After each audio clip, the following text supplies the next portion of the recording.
Hello, welcome to my channel. Today I'm going to review the Kobalt rechargeable LED neck light.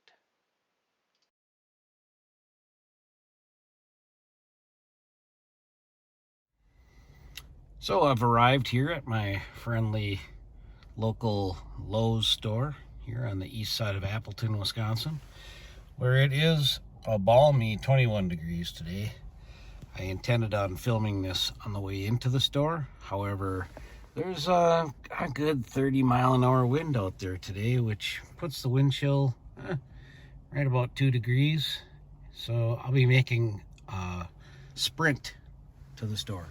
Well, I found what I'm looking for, but now it appears I have another decision to make. I didn't realize they had two of these neck ring lights. One is 300 lumens and the other one is 210 lumens. And let's see what the back says about them. There's got to be some difference in spec here. So we've got on the one for 1998, got 210 high, 105 low for lumens, and a 3-hour runtime on high, 6 hours on low. Beam distance of 30 meters.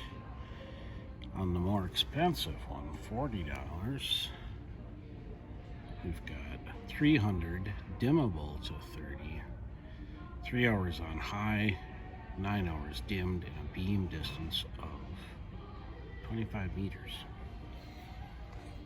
All right, decision time. So I just spotted another difference.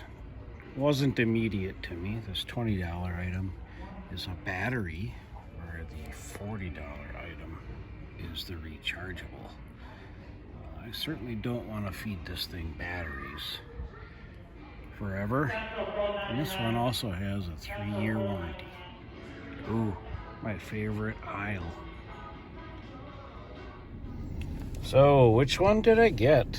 Well, I already said I wasn't gonna feed that thing batteries for the next number of years, so I paid $40 plus tax for this rechargeable unit. And next time we talk about it, I'll be in my workshop at home getting it charged up.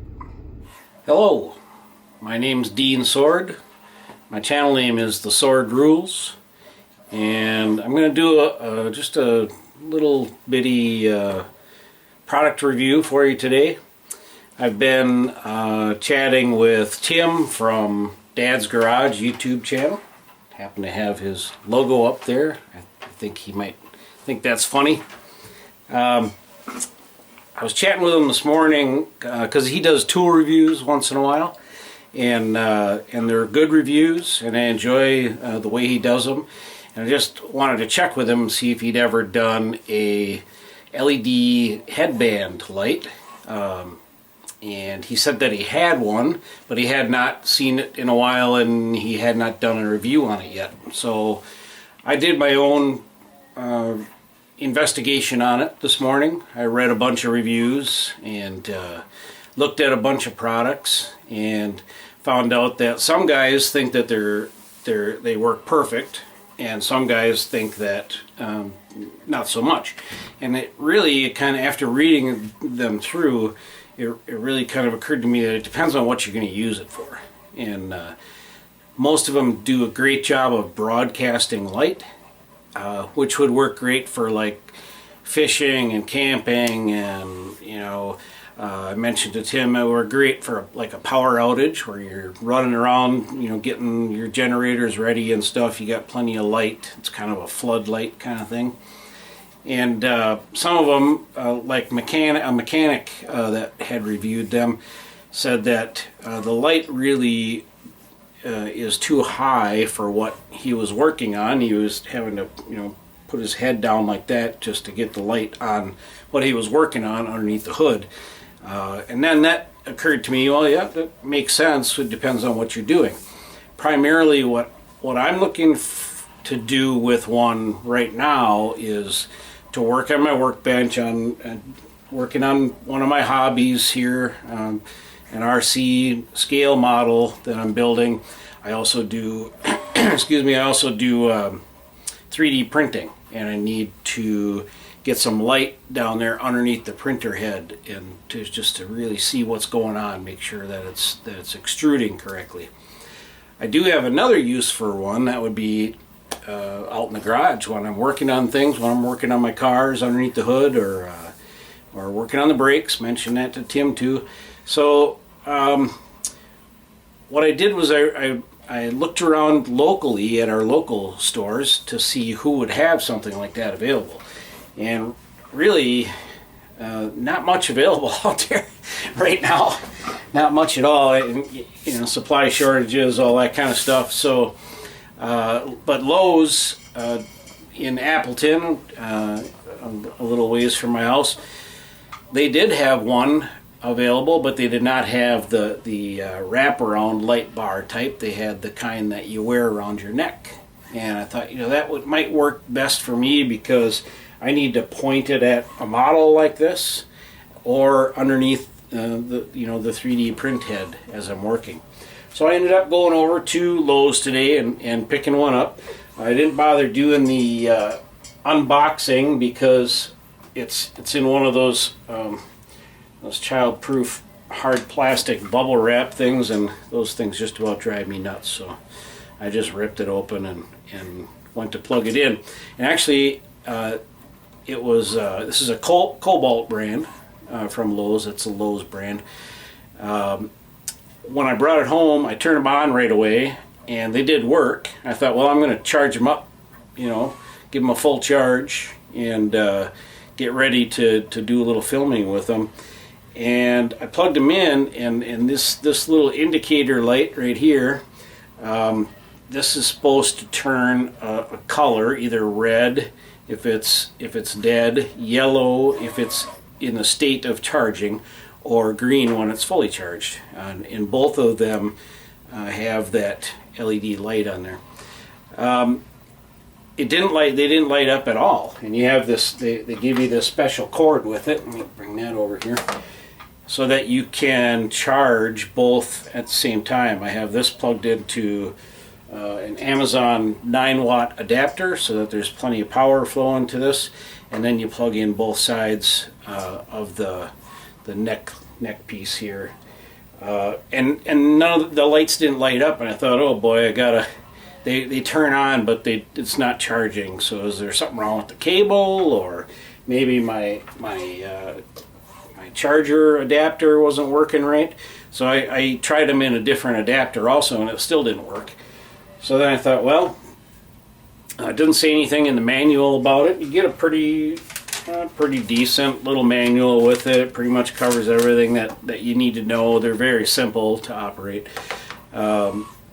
And it didn't say anything about that. No lights lit up, so I just turned them on and I let them hang here for about, I don't know, half hour or so, and then turned them off and plugged them back in, and I got the lights right away. So it came really 100% charged right out of the package, which was pretty impressive. Didn't need to charge at all, so I just I made it happen so that they needed to charge. So these little units, they are flexible for when they're around your neck, so that you can kind of point them up and down at your work. They each have a power button on them, so you can turn one on if you want, or both. They both will last approximately 9 hours according to their specification at full brightness, and then you can press and hold. I'm going to turn this one off so you can see the difference. You can press and hold this power button, and it'll dim itself down until it's down as far as it'll go, and then it blinks once. And then going the opposite way, you just press and hold the power button again, and it blinks once. You know you're at full power. So with 9 hours of full charge, I think it said. So yeah, that's plenty. I don't think I would need any more than that. I'm not going to be working on my RCs for that long. Or sitting there staring at my 3D printers. And I apologize if you can hear that noise in the background. That's one of my 3D printers running over there in the corner. And in the middle of a big print. I didn't really want to pause it to do this video. Can create a mess sometimes. So each one has a rubber flap on it here that exposes the charging, and I can put it on and turn it on and show you the difference that I get out of them.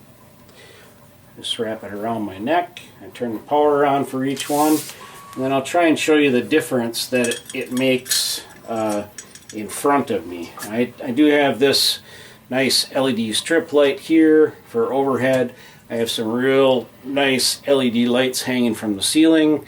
Like I was telling Tim this morning, I'm like, oh, it seems like the older I get, the more light I need to see accurately. And especially when you're dealing with really small bits like these with the corresponding very small screws and bolts that you're going to be entering into these model parts.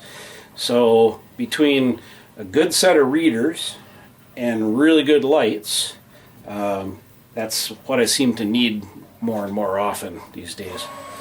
So right now I've got them on. You can see that this front of this model is really well lit. This is the best that I've seen it lit ever, sitting here working at the workbench. I can see, exactly where the little bolts and little bolt holes are. I got a good view of the different colors of the wires looking down underneath here. And if I had to work on it and turn it this way and work on something in here, this would be all dark in here because the light doesn't really come down underneath this section. So let me turn these off for a second and I'll kind of show you what I mean. It can be, it makes it very less evident what you're working on, and especially when you're like this. And if I needed to look into one of these screw holes over here and try and figure out which bit I need to get one out, it's more difficult. I end up picking up a flashlight or something so that I can see down in the crevices of what I'm working on here. So let me turn these back on, and you can see how it really just kind of floods this whole area. I'm pretty impressed with them so far. I obviously just got them this afternoon. I haven't really used them too much, but from what I can tell, being able to aim them exactly what I'm working on is going to be an advantage. They may even work really good for out in the garage because I can still aim them. One of the questions I had about them is, and other reviewers also were saying, boy, you know what, that headband gets kind of uncomfortable after a while. And some of them said, no, this one has a really comfortable headband, and the unit is so light that I forget that I have it on. What I can say about this one, after wearing it off and on for about an hour so far, I don't really notice that it's there. It's super light, and the only other thing I worried about was what kind of temperature were these things generating. Being LEDs, it shouldn't be too much, but I do have a, I'm going to turn those off, let it cool down for a second. I do have a laser temperature unit here, and I've got about, it says about 68 degrees in my workshop right now. This is a basement workshop, and I've got an oil space heater in here just to kind of warm things up. Otherwise it would be probably more like 58 degrees down here. I'm in Wisconsin, and it's January. So I'll just point this at the headband and we'll get a temperature off of that. I got 86 degrees off of that. That seems awful high. Probably because it was just around my neck for quite a while. If I go a little bit lower on here, then I'm looking at, around 78, 79 degrees. Down here, right on the power button where you think there'd be a lot of power flowing through, we got 81 degrees, 82 degrees. And right in the lens itself, I've got about 88 degrees, having just shut them off and just taken them off of my neck. So they're definitely cooler than my neck is.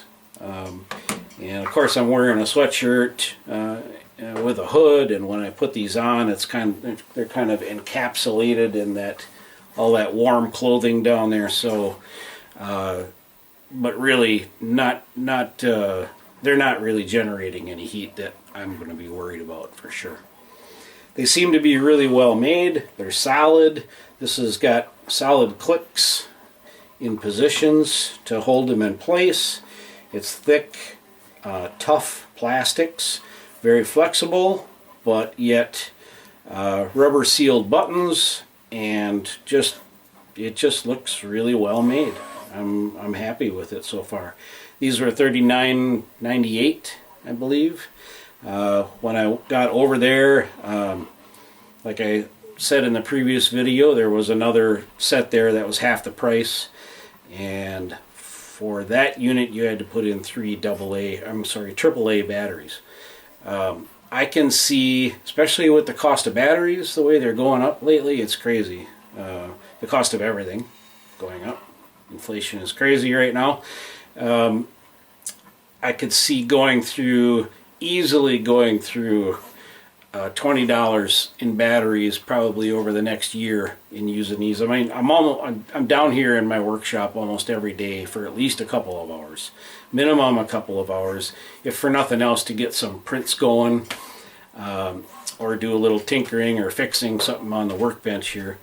On my long days, I could be down here for 8 hours, through most of the day working on stuff. So I would be going through a lot of batteries, and those things are not cheap. So absolutely glad that I went through with the rechargeable route on these, and for an extra $20 and a 3-year warranty, where the other one didn't say anything at all on the packaging about a warranty. So I'm imagining it's probably one of those regular 90-day warranties on a small electronic device like that.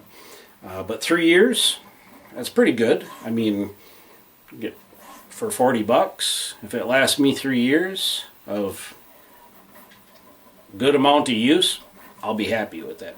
So anyway, that's my review. You can post some comments or questions down below if you want to.